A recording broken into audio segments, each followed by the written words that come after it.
இப்போ இங்க இருக்கிற குடும்பத்துல என்னமா பிரச்சனை உங்களுக்கு, என்னையா பிரச்சனை உங்களுக்கு அப்படின்னா ஒரு பெரிய மளிகை சாமான் மாதிரி லிஸ்ட் கொடுப்பீங்க. அவ்வளவு பிரச்சனையே இருக்கு. ஆனா ஆண்டவர் என்ன பார்க்கிறாரு அப்படின்னா பிரச்சனைய பார்க்கல, பிரச்சனைய பார்க்கல, உயர்வை பார்க்கிறார். ஆண்டவர் சொல்றாரு, அவர் எளியவனை குப்பையில் இருந்து, சிறியவனை புழுதியில் இருந்து. எளியவன் எங்க பார்க்கிறாரு, சிறியவன் எங்க பார்க்கிறாரு? குப்பையும் புழுதியும் உதவுமா? உதவாது. அப்ப என்ன அர்த்தம்?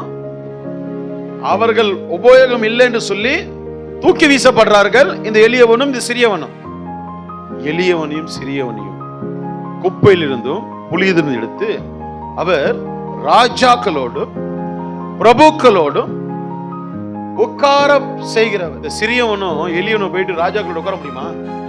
அப்போ என் ஆண்டவர் நம்ம எப்படி பார்க்கிறாரு, நம்மளை எப்படி பார்க்கிறாரு? ஒரு ராஜாக்களை போல, ஒரு பிரபுக்களை போல ஆண்டவர் உயர்த்தணும்னு சொல்லிட்டு தான் ஆண்டவர் என்ன பண்ற நம்மள பார்க்கிறார். இப்போ அதுதான் இந்த சிதறி போன ஜனங்களுக்கு சீமோன் பேதுரு சொல்லும்போது சொல்றாரு, ஏற்ற காலத்திலே அவர் உங்களை உயர்த்தும்படிக்கு, தேவன் உங்களை உயர்த்தும்படிக்கு அவருடைய பலத்த கரத்துக்குள்ள அடங்கி இருங்கள். இது என்ன தெரியுமா? இது புத்தி. நான் கடந்த நாள்ல கேட்டேன், புத்திக்கும் ஆலோசனைக்கும் என்ன டிஃபரெண்ட், என்ன வித்தியாசம்? ஆலோசனை நிறைய பேர் ஒரு காரியத்துக்கு நிறைய பேர் ஆலோசனை சொல்லலாம் இல்ல. இப்போ பாண்டிச்சேரி போகணும், எப்படி போறது தெரியல அப்படின்னு நான் கேட்கிறேன். மேட்ரு ஒண்ணுதான், ஆனா அதுக்கு ஆலோசனை 3. என்னது? ஒன்னு காரு, இன்னொன்னு பஸ், இன்னொன்னு ட்ரெயின். இது ஆலோசனை. இப்போ சபைக்கு வந்துடும் நம்ம எல்லாருமே. இப்போ பரலோகத்துக்கு போகணும், போனோமா இல்லையா? எது ஆசைப்படுறீங்க? எப்படி போகணும்?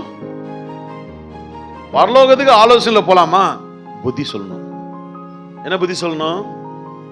விரியன் பாம்பு குட்டிகளே, வரும் கோபத்துக்கு ஆளாகாதிருங்கள், மனம் திரும்புங்கள், பரலோக ராஜ்யம்.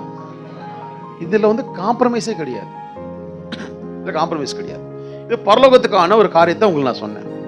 இப்ப இந்த பூமியில, இந்த உலகத்துல நான் இப்போ இயேசுவை ஏற்றுக்கொண்டேன். இயேசுவை ஏற்றுக்கொண்ட நான் என் வாழ்க்கை எப்படி இருக்கணும் அப்படின்னு ஆண்டவர் பார்க்கிறாரு. ஆண்டவர் பார்க்கிறாரு. ஆண்டவர் பார்வை உயர்த்துறார் இல்ல. எப்ப உயர்த்த முடியும் அவரால? humble yourself. எப்ப உயர்த்த முடியும்? அவருடைய கரத்துல அடங்கி இருக்கணும். இது பேதுரு சொல்ற புத்தி. செதறி போனவர்களே, விழுந்து போனவர்களே, தள்ளப்பட்டவர்களே, குழப்பத்தில் இருக்கிறவர்களே, பயப்பட்டுக்கிறவர்களே, இழந்து போனவர்களே, கவனிங்க, நான் உங்களுக்கு ஒரு புத்தியை சொல்றேன். புத்தி சொல்றது நான் யாரு அப்படின்னா அவர் சொல்றாரு, உங்களுக்கு ஒரு சமமான ஒரு மூப்பனை நீங்க வச்சுக்கோங்க. நான் யாருன்னா கிறிஸ்துவுடைய பாடுகள் குறித்து சாட்சி உள்ளவன் நான் யாருன்னா வெளிப்பட போற மகிமைக்கு பங்காளர் நான். ஆகினால என் புத்தியே கேளுங்க. ஒரே காரியம்தான், ஒரே காரியம்தான். புத்தின்றது என்னது? ஒரே காரியம் தான். தாய் தகப்பன் என்ன பண்ணுவாங்க? பிள்ளைகளுக்கு புத்தி சொல்லுவாங்களே தவிர ஆலோசனை சொல்ல மாட்டாங்க. ஆட்களை பார்த்து நம்ம என்ன பண்ணுவோம்? எடை போடுவோம். ஆனா பரலோகம் அப்படி கிடையாது. அது கவர்மெண்ட் சர்வெண்டா இருந்தாலும், அது பிசினஸ் மேனா இருந்தாலும், இல்ல ஒரு மேனேஜரா இருந்தாலும், ஒரு கூலிக்காரனா இருந்தாலும், இல்ல ஒரு எளியவனா இருந்தாலும், ஒரு சிறியவனா இருந்தாலும், அவன் ஆண்டவர் இடத்துல வந்துட்டா அவன் செய்ய வேண்டிய காரியம் தேவனுடைய கரத்துல அடங்கி அவன் கீழ்ப்படிந்து தன்னுடைய வாழ்க்கைய சரியான முறையில் கட்டுவதற்காக பிரயாசப்படும் பொழுது, ஆசைப்படும் பொழுது, விட்டு கொடுக்காத பொழுது பரலோகம் பார்த்து சும்மா விட்டுறாது. தாவீது தான் பண்ணார். தன்னுடைய தாயும் தகப்பனும் சகோதரர்களும் என்ன பண்ணாங்க? கேவலமா பார்த்தாங்க.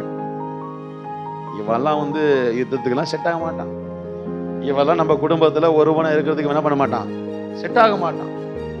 அதனால மத்தவங்க எல்லாரையும் ராணுவத்துக்கும் இவனை வனாந்திரத்துக்கும் அனுப்பிச்சிட்டாங்க. மலைகள் மேலே வனாந்திரத்துல இவன் என்ன பண்ணான்? ஆடுகளை மேய்க்கிற கேவலமா என்ன பண்ணிட்டாங்க? அசட்டை பண்ணி ரிஜெக்ட் பண்ணிட்டாங்க. ஆனா அவன் என்ன பண்ணான்?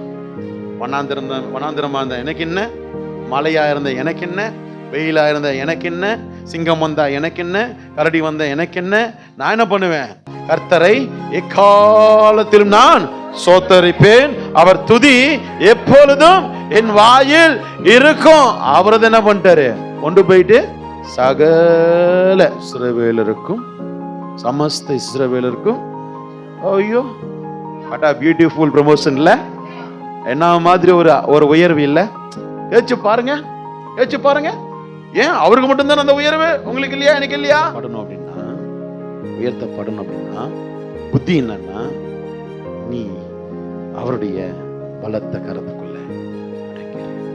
உயர்த்தினாருன்னா உயர்வு வேற மாதிரி இருக்கும். இல்ல நீங்க பாடல பாஸ்டர் பாட்டு, மேலே உயரே உயரே உயரே நான் பறப்பேன்.